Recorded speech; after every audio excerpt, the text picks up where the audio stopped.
We're back. Hello, everyone. I'm Hannah. And I'm Logan. And today we're talking about possibly one of my favorite topics we have on our agenda for our first little mini season, which is going to be about dieting and self-care. I'd like to preface this episode with just a heads up.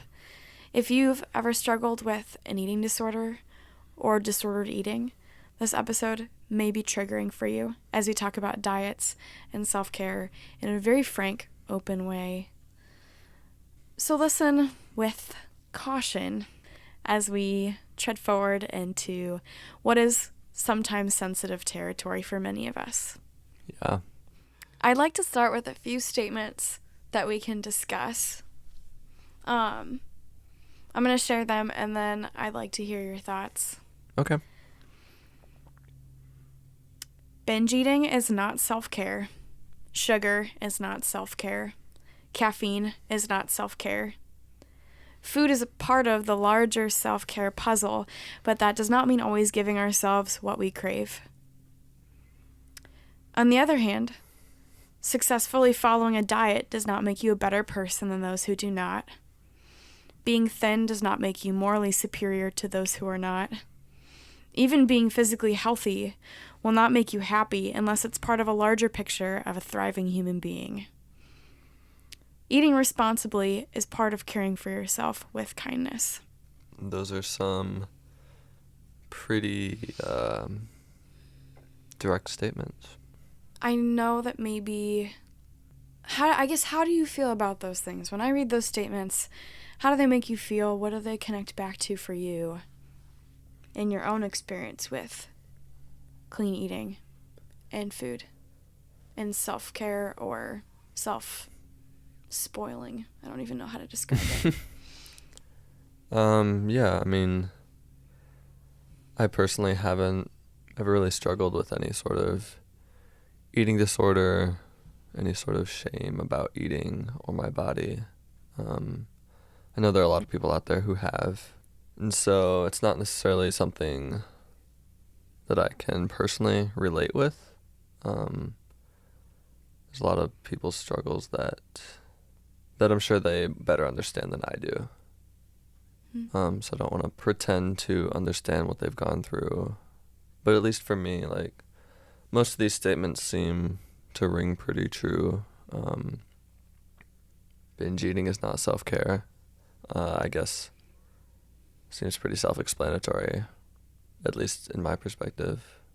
You'd think they're groundbreaking, or you'd think they're obvious, but to me, being able to write that is pretty groundbreaking. Yeah. And I know that this isn't necessarily something you've struggled with like I have, or other people may be listening to this podcast, but that doesn't mean you don't have really meaningful things to contribute. I mean, I want to make sure that our listeners know that your relationship with food and getting to witness that as someone who does life with you has been a really healing experience for me. When we first started dating, it was my first time not living at home in my entire life and adjusting to eating in a college setting, which was really stressful for me. A lot of my stress is around people watching me eat or commenting on my eating, paranoia about other people's opinions about my eating, and the way you eat is really low stakes, and by that what I mean is just that food doesn't have some kind of, one meal doesn't have some kind of like eternal implication on your body or on yourself, or even on like your life or who you are as a person. Food is really, can be very high stakes for me. I can be very anxious about food and how important it is to eat well or not eat well. And so you offer a level of stability.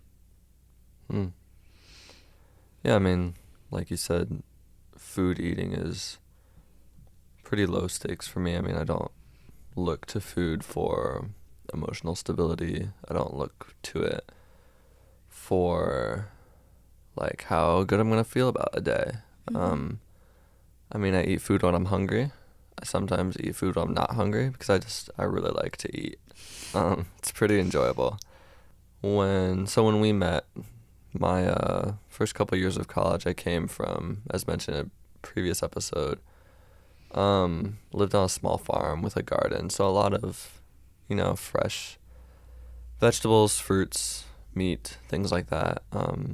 Our own food, not a whole lot of pre-processed things, a lot of natural things. Like I knew where most of our vegetables and meat were coming from.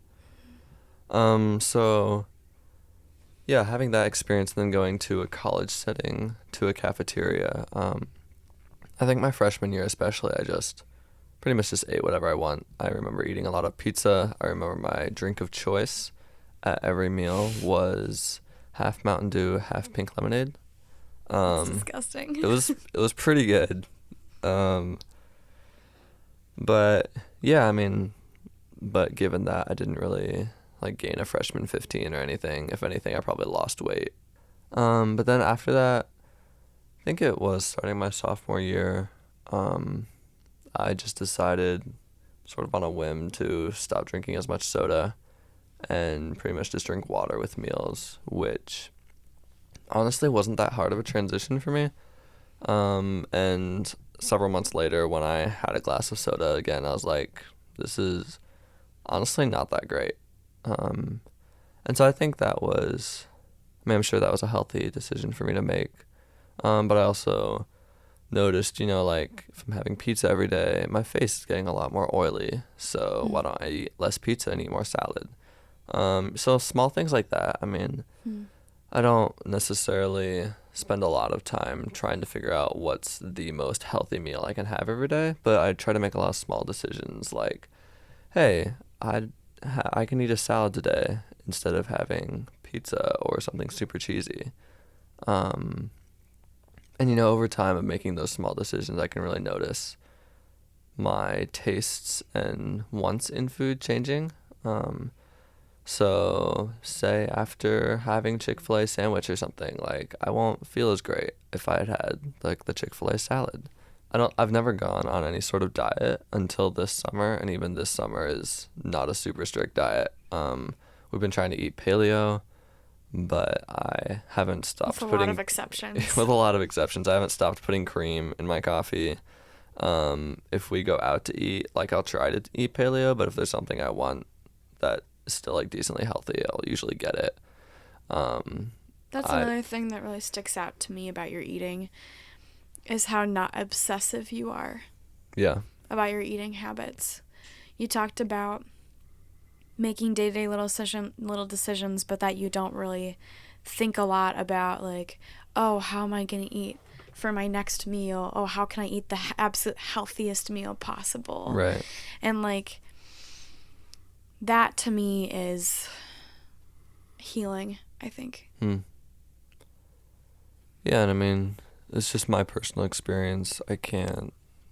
I'm sure for people that say gain weight a lot easier than I do or something, like what they eat could be a lot more of a like decision that they have to think about every day. And I can understand like if they are trying to get to a certain body goal or something. I don't know. Like there's a lot of people that are going to pay a lot more attention to what they eat than I do.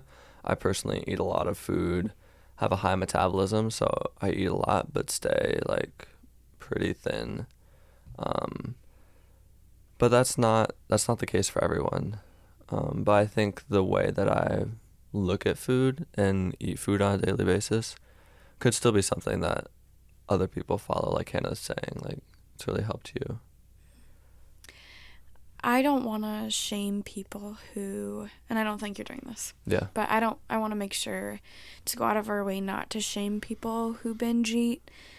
That was something that I did a lot of in high school, in particular, my junior and senior year, because this act of self-regulating was so difficult for me. And for me, yeah, the idea that binge eating is not self-care is like pretty revolutionary. We're on this paleo diet now, loosely, like how Logan described. I prefer to think of it as like a paleo lifestyle because we, in general, eat paleo, but then there are like a lot of little exceptions. So I wouldn't consider it very rigid. In fact, really rigid diets can be kind of triggering for me. The other day we actually had a discussion. We got a toaster at Hannah's bridal shower, and Hannah was like, do we really need this? Are we going to ever eat toast if we're eating paleo? And I think for me it was a moment that was like, oh, this isn't just a summer thing. We're actually going to try to continue this. Mm-hmm. And I think for the first time I was like, but I'm going to kind of miss toast. I mean, we've had a discussion before about like, oh, you have to keep butter on the counter so it's soft so that you can spread it on your toast. But then I was like, if we don't have a toaster and we can't make toast because we're eating paleo, we're going to have to put the butter in the fridge. Like, that changes everything. Or just put it on non-toasted bread. Well, yeah, but the whole point of not having toast is that we're not eating bread. No, it's just not, it's only an appliance you can use with bread. Yeah. So there's a difference between we're never eating bread again and we're not going to buy an appliance that's sole purpose is for bread. Yeah. I don't know. It was just, but I get what you're saying. It was sort of a moment of revelation that was like what you were saying, like a paleo lifestyle. Yeah. When you do those types of things, you have to be intentional. Yeah. So we've been on a low sugar diet as part of paleo. Obviously, it cuts out a lot of non-natural sugars, all non-natural sugars. But one of the things is just I still crave ice cream.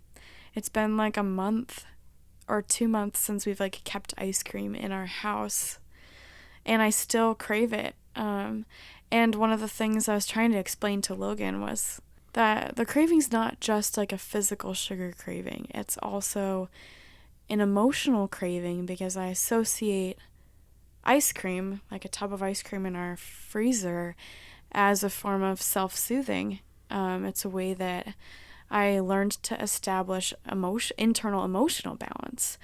And I might not physically feel better after I eat ice cream, but I emotionally do. And so the struggle of my emotional dependence on certain foods to establish equilibrium for me is something that hopefully through this episode I'm learning to wrestle with a little. It's something that's hard to talk about because there's not a lot of places to do that. But I would hate for, this issue in particular that I have with food is something I've inherited. It's something my grandfather struggles with. And I very much want to make my peace with it before we ever have kids or grandkids. I wouldn't want food to be so tumultuous for them. In fact, in the episode notes that we've written for this episode, I just wrote, how do I bring joy back into food? And I think that's such a root question for me because food is just not joyful. It's stressful and it's intimidating, and I feel like I need to know the right things or eat the right things, and I intuitively resist health fads and diet trends out of this sense of I need to continue my internal equilibrium. I can't allow myself to become obsessed, so I overcompensate, and I refuse to eat anything I think it might be good for me. And so learning to have this balance is really integral for me. For me, I think something that brings a lot of joy into food is preparing the food myself and making the food, knowing where the ingredients came from, turning raw ingredients into a cooked dish.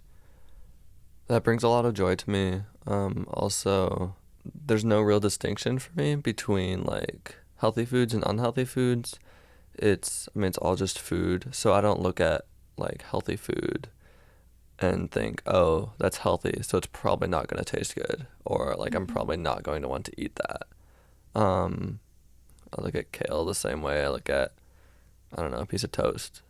Um, I don't think I place a lot of value judgments necessarily on different types of food. I mean, sure, I'm going to be like, I shouldn't eat like a bowl full of donuts. But that's not necessarily because the donut is bad. Donuts aren't bad. They're a food. Someone made that. I mean, someone made a recipe that makes donuts, and that's creative and that's art. Um, but all things in moderation compared to, what the thing is. Like, I'm not going to eat a bowl full of donuts. I'm also not going to eat kale at every meal. So I think a lot of times it's just having balance in the foods you eat, whether those are balancing your healthy foods and balancing your unhealthy foods. Like for me, yeah, I'm trying to eat paleo, but also I saw some movies recently and got a bag of candy when I saw the movies because I wanted some and it seemed enjoyable. So, I mean, yeah, I don't know. I think you were talking earlier about ice cream being food that brought you like emotional stability. I think for me that's not necessarily something I can relate with, except I did think of one instance like coffee. I wouldn't consider myself addicted to caffeine because I don't necessarily need the drug for, daily living, but there's something about having a warm cup of coffee in the morning that just, it's almost like part of my morning routine. I mean, I can go without coffee and have for several days before with no adverse effects, but it's become part of a lifestyle, and I could see how that could be considered like some sort of emotional support. Like mornings feel better with a cup of coffee. Yeah.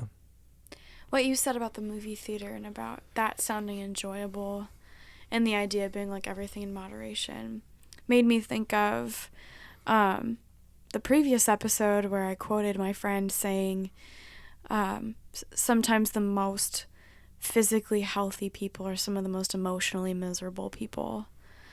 And I think what she was trying to get at by saying that, which I really resonated with, was this idea that to be a flourishing human being, to only focus on the physical as making you flourishing, whether that's if I could only lose 15 pounds, then I'd be happy, or whether it's if I just went without dairy for a whole week, I would be happy and I would feel good about myself. Regardless of what that looks like for a person, this idea that moderation is a sign of an emotionally stable and healthy person. I think it's kind of a chicken and egg scenario. I think that it's hard to tell whether an emotionally stable person is willing to bend the rules of a healthy food lifestyle, or whether bending the rules of a healthy food lifestyle makes you an emotionally healthier person. It's hard to tell. I don't know if there's any way of knowing, but I think that she was onto something when she made that statement, because oftentimes if people are all one or all the other, there's a desperation involved in that just doesn't exist in an emotionally balanced person. I see some people who are trying to eat really healthily and put a lot of good things into their body, and yet I look at the things they're eating and can't imagine how they're enjoying that. And that seems like a huge loss to me. I would never want to try to eat a certain way that would take the enjoyment out of food. I mean, I think part of that is easier for me because I enjoy almost all foods, and so I can make those decisions to not eat some things and still enjoy food quite a bit. But yeah, like I wouldn't want to go on a diet where I wouldn't be happy, because that seems self-defeating to a certain amount. And I think it's really different for me when, I think a great example you used was I noticed that when I eat a lot of pizza, my face gets really oily. When I see like a specific food wreaking a certain kind of havoc on my body, whether that's giving me acne or giving me weird poops or whatever that might be, #dairy, like it's so much easier for me to cut that out of my diet because I see a direct correlation between I emotionally and physically feel better when I don't eat that food. A lot of people, I think, just eat healthily because they're like, I've been told this is good for me. And that's not a bad thing. Obviously, the experts say that because they're experts and they know. But at the same time, I think it does give you a kind of disassociation from actually knowing your body and having to pay attention to it and say, what makes me feel good and what doesn't, and having to be in tune to that. Because I think a lot of people are so out of tune with their bodies that they might not even notice. Like, for the longest time, I was eating Chick-fil-A sandwiches, like you said, at so many meals and didn't even notice I wasn't feeling good until I stopped eating them and realized how much better I felt when I wasn't eating them. So the level of attune, how do you pronounce that word? To your body and the way that it behaves or responds to certain foods is an act of kindness, I think, to yourself. Sure, I enjoy food a lot. I don't think that if you're a person who doesn't enjoy food as much as I do, I don't think that's something to feel bad about, though. We can't all enjoy food a lot. I mean, there's a lot of people that... I think it's something to aspire to, though. Yeah. Like, a lot of people, the reason why they don't enjoy food is because of how high stress it is. Yeah. And... I think if there's baggage related to your food journey, then that's definitely something you should, think about and consider. I don't think you should feel bad about yourself if you just aren't that crazy about eating or something. I mean, it's kind of like a sport that we all have to play. So it's a bad analogy, but not everybody likes basketball. So sure, but this is a basketball we all have to play. So if you do enjoy it, that would be great. For you. I don't know if I agree with you, which isn't a bad thing. I just want to challenge that a little bit because I think so many of us, in the description of this podcast is how do we reconcile food as the inescapable center of our lives? Yeah. The idea there is that regardless of whether we want it to be or not, food is at the center of so much of our relationship with ourselves and with other people and with our families and with our communities and with our world and our planet and all of it. And so how do we learn to love it and be good stewards? I think everyone can love food if they want to. And I think a lot of us have baggage, myself included, related to food. But I don't think the problem is I just don't like food. The problem is there are these things on the way hindering me from being able to love and appreciate food. Yeah. And what needs to happen is those other things need to be made. We need to be able to make peace with those things and clear them aside to be able to really enjoy food. Yeah. But I think that everyone has the capacity to enjoy food. And the only reason I can imagine somebody wouldn't is because of all the baggage related to it in and of itself. Whether that's I have a ton of allergies and food has always been stressful. Yeah. Or my parents were obsessed with healthy eating and I tried to overcompensate to have emotional balance. Yeah. Whatever that might be, I think a lot of us have stress relating to food. And I don't think the solution is just, well, that's just how I am. I don't really like to eat. Because I think we're all wired to like to eat. Mm-hmm. So how do we clear aside those other things to be able to be more fully human? And I think the most full human version of ourselves is to love the act of eating. Yeah, I think I agree with you. I have a question for you, though. Yeah. What do you think about people who eat along very strict guidelines for the purpose of, say, like athletes or Olympians who eat along very strict diet guidelines? I'm presuming, I don't have scientific fact for this, but I'm assuming they eat very consciously because they're expecting their bodies to perform at a very high level. How, do you have any insight on how someone like that would still enjoy eating even though they have those restrictions that they have in place because they're doing something they love? I think that's the key, though, is they're doing something they love. Mm-hmm. So even though they might not be eating for the sake of enjoying the food that they're eating and they're eating for some kind of other purpose, there's still something they love associated with what they're doing, which I think is healing. But also that to say I'm not an Olympic gymnast or athlete and I have no idea how to make eating livable for an athlete. Mm-hmm. I do know that nobody is an athlete for their entire lives. Mm-hmm. So I think it's different to eat a certain way for a season than it is to have a permanent view of food. Mm-hmm. Like for example, when you're pregnant, there's a lot of things you can't eat. You Mm-hmm. can't have alcohol. You can't have sushi. You can't have sushi? No. Oh, didn't know that. You've never been pregnant, so you don't need to know that. Well, you haven't been pregnant either, but... No, but I've heard these things. Okay. I know, and I talk to more pregnant women than you do. I trust you. And there are other things, too, I don't know of. But I know for sure those are the, like, two really popular, like, ones to talk about is sushi and alcohol. So you can't have any of those things while you're pregnant. But that's a temporary season where your food is altered in order to come about something you're going to love. Creating a human being, a person. Yeah. And then you can go back to the ways that you find healthy and meaningful to eat. Yeah. So I think it's different to have a seasonal, circumstantial thing. Like I think, for example, people with allergies, that's circumstantial. It's for your whole life, but it's not your fault necessarily.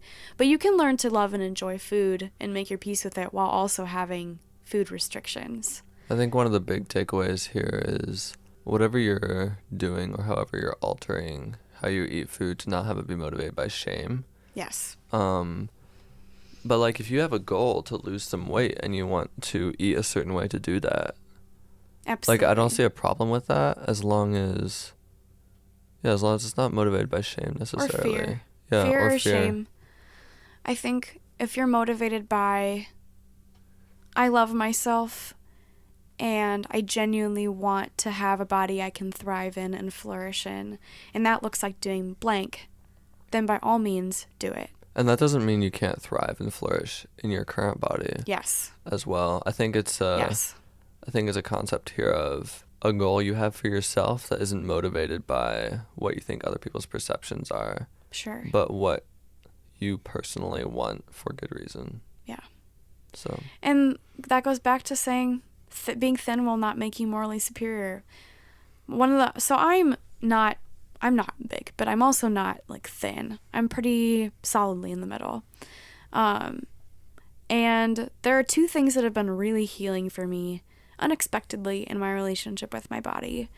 The first, I don't remember where I heard this, but a quote from someone who was meeting with a nutritionist, and she was a little bit larger, doing some kind of article, and she met with a nutritionist who told her that she puts on weight because her body actually is more efficient in processing the nutrients she's receiving than somebody who's thinner than her with a higher metabolism.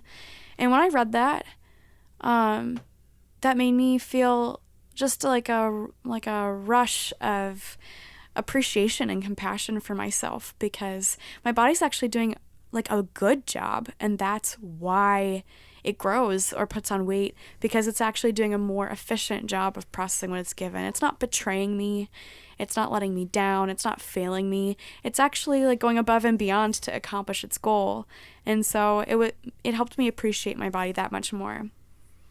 Also, this is not a fitness episode, but we've been doing CrossFit this summer, and being able to see like what I can lift and that I actually have the capacity to be like really strong has also been really meaningful for me. When I see my body is like maybe not a size 2, but I sure can lift a lot of weight. My body can do some amazing things. And so seeing my body like at work in such a physical way has been really healing too. I think a lot of times we have a perception of a body type that we expect of each other as humans.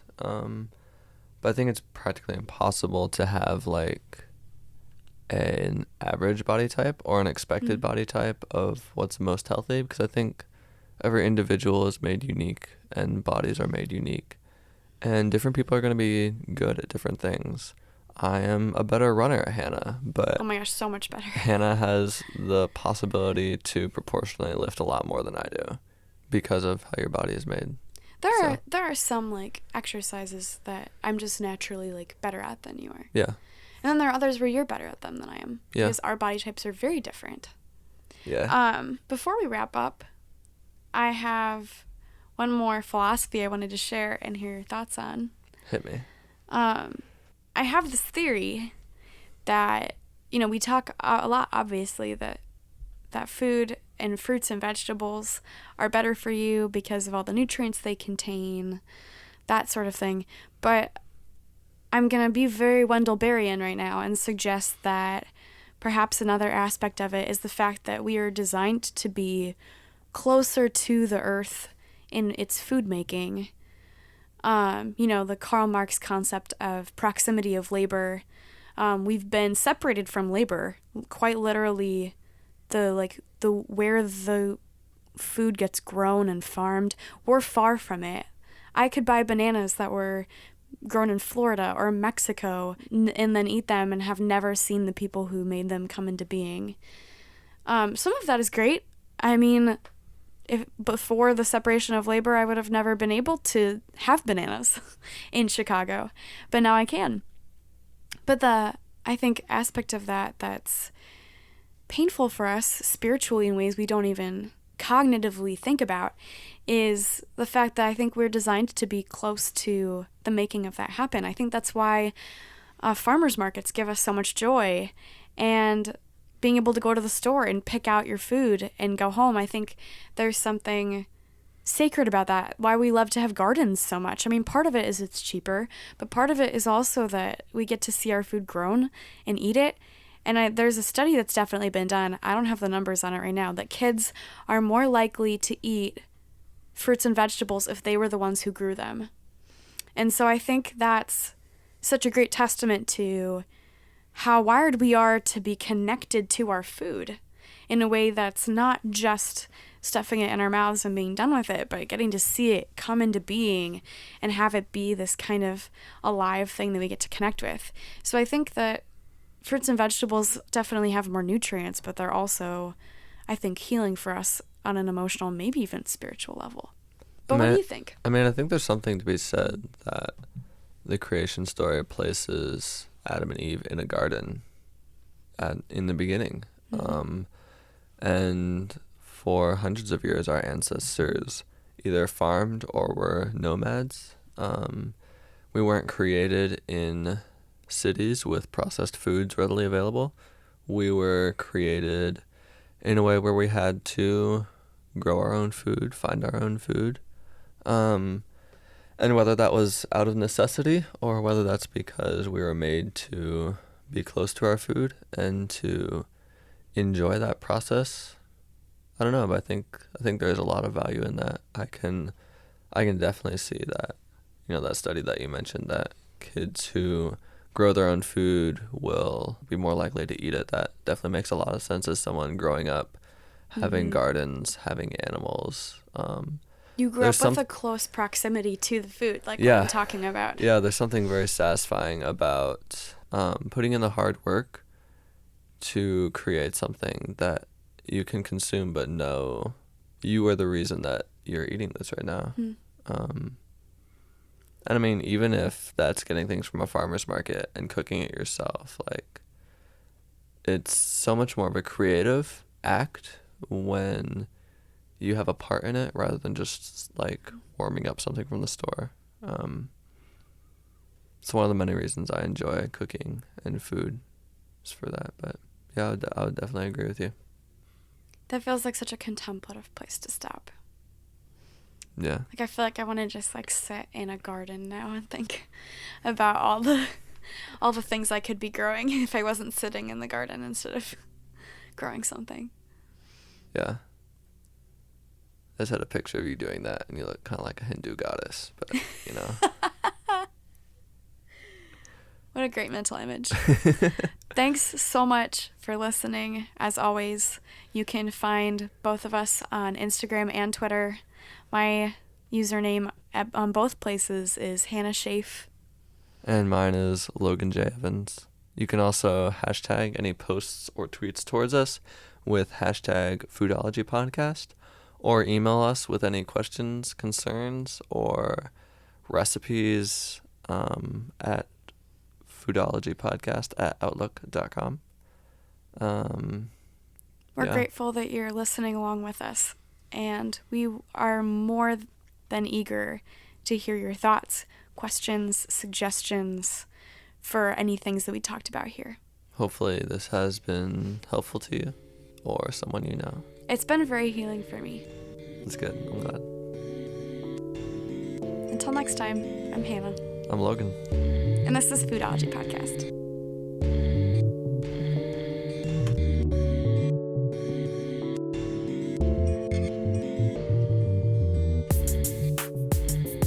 The Foodology Podcast theme music is by Jazar. Check him out on freemusicarchive.com.